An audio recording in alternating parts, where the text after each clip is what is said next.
Hey team, Jesse Dale, Macro Missionary, and let's just get right into the most frustrating thing about dieting.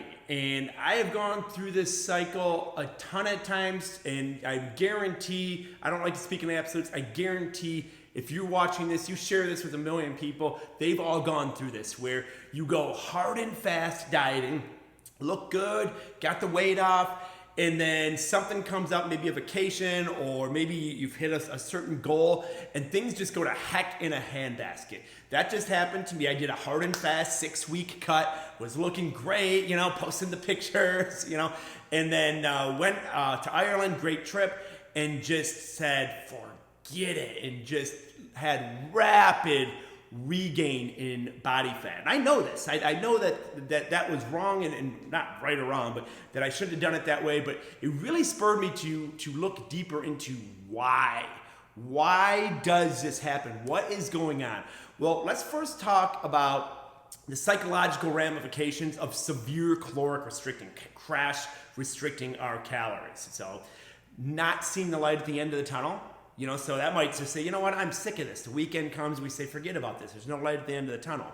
The leaner we get, the more metabolically affected we got. So lower NEAT, non-exercise activity thermogenesis, lower thermogenic effect of food, not eating much, and so forth. Constant caloric restriction just is not a way to live. It's just not fun. That's the reason for this yo-yo dieting. And it's tough to fit in foods that we love. We're in a huge caloric deficit. So that's why, when I did this 6-week blitz and was in a large caloric deficit, it was very psychologically and physiologically easy to gain a lot of weight back very, very quickly. So let's kind of look into a few analogies that I think could hit home for you. Let's just say that you are a professional thief and you want to steal as much money as possible. All right. So you go to New York City, and there's two ways that you could do this. One, you can put a gun to someone and say, give me all your money, okay? And that's gonna get national news attention. They're gonna be like, holy cow, there's a thief. There's gonna be people on manhunts for you to put you away. But now let's just say you're subtle, you're a professional pickpocket. Like, you pick a pocket here, you pick a pocket here. It's crazy, the pickpockets, like, I went to this magician thing once, and it's just crazy how good they are. You could probably earn 1 billion times more as a pickpocket than as just a thief with a knife or something like that. Why? Because it's subtle. People don't even know what's going on. All right. So another analogy would be if you have a big coin jar. I love having these big coin jars, and you throw a little bit in there each day. Well, if someone came over and they took a huge handful, that'd be the equivalent to a huge caloric restriction. I'd be like, wow, I'd freak out. I'd be like, hey, someone stole from the coin jar. I'd be checking the cameras. I'd find whoever's stealing from the coin jar. But if they came over every day and just took a few coins out, I wouldn't notice. I probably wouldn't notice for months, maybe weeks, months, okay? So it's very, very subtle. Investing is a good analogy, a little bit more positive analogy instead of being a thief. Investing would be okay. You throw a little bit of money that you don't even, don't miss or whatever, $50 a month, 100, whatever it is. And then after 30 years, you look and you're like, whoa, experts talk about the power of compounding interest, and it just has grown and it's caught that momentum. Or tug of war, if you're in tug of war with a 3-year-old, and they're just kind of taking the rope, or maybe even a really weak person, they're going to tug a little bit, and you're hardly going to notice. And you might tug a little bit back, but you're not going to go in and be like, rah. Now, if you're in tug of war with a sumo wrestler, that's going to be a lot less subtle. You're going to be like, oh my gosh, let's do this, and you're going to tug back as hard as you can. Your body is the exact same way. Your body has what some people might call a metabolic set point, other people might call it a standard, all right? And here's the reaction that our body has to severe caloric restrictions, just like a rubber band, all right? So, say we're gonna set ourselves a weight loss goal of 6 weeks, 20 pounds, whatever, and we're gonna go hard and fast for 6 weeks. Hard and fast, we're gonna get it up, all right? So, what happens is here we have where we're at, and we're gonna have huge caloric restriction. Okay, so we go up, your body comes down, and this is the rebound right here.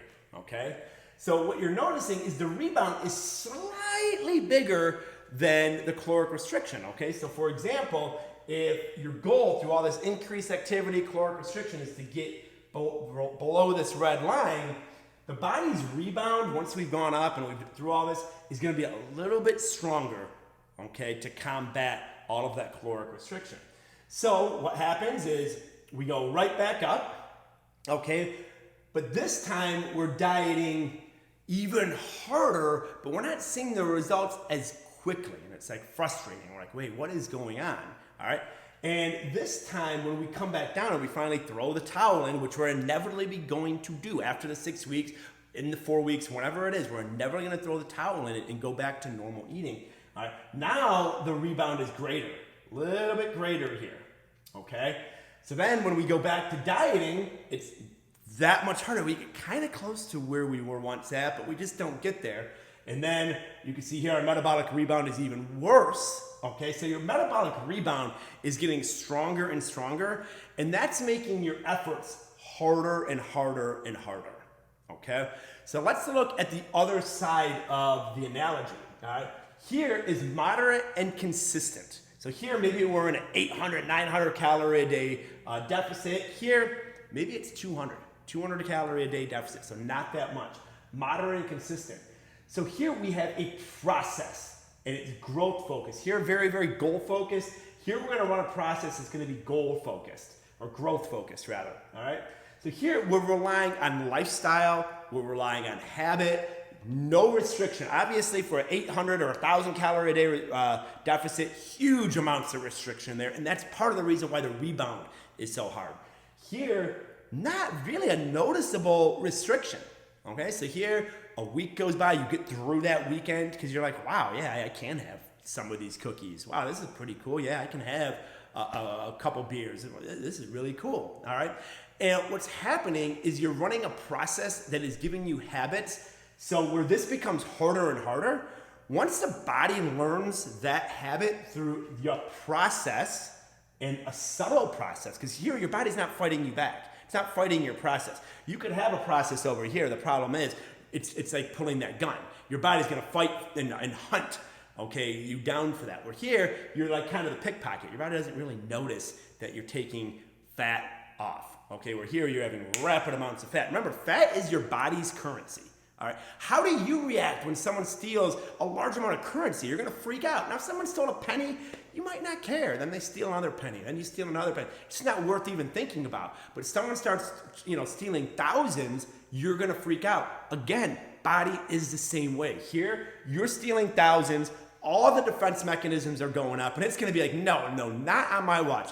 Again, fat is your body's currency. Think of it that way. We lose it slowly through a goal-driven process. Your body's really not gonna notice, and what's really cool is through this process, you're going to hit momentum. That's kind of like when you're the investing analogy, okay? When all of a sudden that reoccurring interest just explodes, or the compound effect, as they call it. So here, you're gonna hit momentum. Yes, you're gonna have subtle ups and downs here, but not like this. And the downs aren't gonna be so powerful that they're metabolically gonna make it hard for you to regain. So what I did is I followed my process actually the entire vacation when I was eating copious amounts of food. So what do you think happened when I landed back from Ireland? First thing I wanted to do, get back in the cycle. I'm gonna be like, dude, this is horrible. I felt like a bloated seal, like I still do. But instead, we said, you know what? No. We're gonna go what we preach. We're gonna practice what we preach. Get right back on the process. Not have this huge caloric deficit. I can get it off. I can get the Ireland fat off. Not as quickly as I gained it. I gained it in 4 days, and it'll probably take 3 weeks to get it completely out for back to where I was. But you know what? We're gonna go back to the process, okay? Because I don't want to go through that cycle again. Again, it's all about lifestyle, and I want to enjoy my weekends, have a good life, have fun, and not be restrictive. So we're right back here. We're going to get back on our process. Slow. Now what's cool is when you have a process, psychologically and physiologically, you'll actually raise your standard. So why would you raise your standard by having a subtle process? Because when you have a subtle process and your body's not physiologically and psychologically fighting back at you, you develop habits. You just start doing some things. Like I did this on vacation. The reason my vacation wasn't insanely detrimental, it could have been way worse. way worse, and it has. Back like 10 years ago, it would have been way worse, is because we have these psychological subroutines that we called habits that are just there. And the reason that they're there, we don't even have to think about them, we kind of save some of that brain RAM, is because our bodies allowed them to go on for so much. And that's how we develop a habit.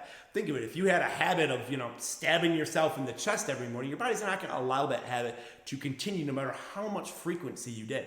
But when your body's not fighting against you, and it's just kind of subtle, and it's just kind of like, oh, you're losing fat, but I'm still happy, okay? Until it gets to the point where your body's like, oh man, this is just how things are, okay? It's just like the pickpocket. You're like, oh my gosh, it's gone. When did it happen? Did it happen last week? Or, did it happen 2 hours ago?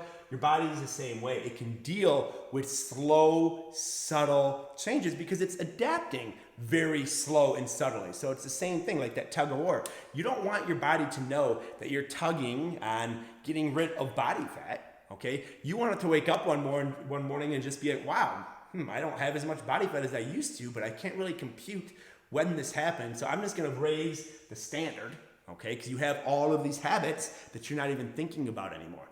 So that's how you break the cycle. And it's so tempting. It's tempting. Again, I've been doing this for over 20 years. This is tempting.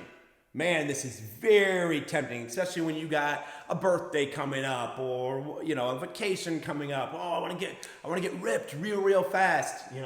This is very, very tempting. But here's the thing. Do you want to win the game or do you want to win the Super Bowl? You know what I'm saying? This model here, this will help you win a few games and you're going to have a losing season. All right. This here, you're going to win the Super Bowl. You're going to win the war, not the battle. So you just have to think of that mindset. Am I trying to win battles or am I trying to win life? Am I trying to win the war? You know what I'm saying? And the other great thing about this model, and I'll leave it at this, the other great thing about this model, the process and growth focused model, it gets easier. It gets easier because, like we talked about those habits, this gets harder. So what do we want to set ourselves up for? Do we want to set ourselves up for the next cut being harder than the last, then being harder than the last? And it's like, oh my gosh, we're just going to, here we increase our standard. Here, this is a great way to lower your standard because it just gets harder and harder. And that's when you just say, you know what, forget it. I'm just going to be 50 pounds overweight because I've tried it all. All right. So if this makes sense to you, if you're caught in this trap, let us know. Let's have a conversation and let's get you out of here, okay? You'll need to be in it for the long haul. This isn't a 6-week challenge. This isn't a 4 weeks to a better you or whatever. This is a journey that never ends, a process to the best you and the sustainable you that lives on, that never has that shame, that takes the shirt off, and doesn't matter what season you're in your life, you're like, cool, all right, good. I'm increasing my standard. I'm working for growing forward day by day. Hopefully this all makes sense. If you have questions on it, I didn't get really into a lot of the science. We talked about some of the psychology, but if you're interested in kind of some of the science between, why this happens, why our body has these defense mechanisms, send us a message. We'll be glad to converse more about that. Y'all have a great day.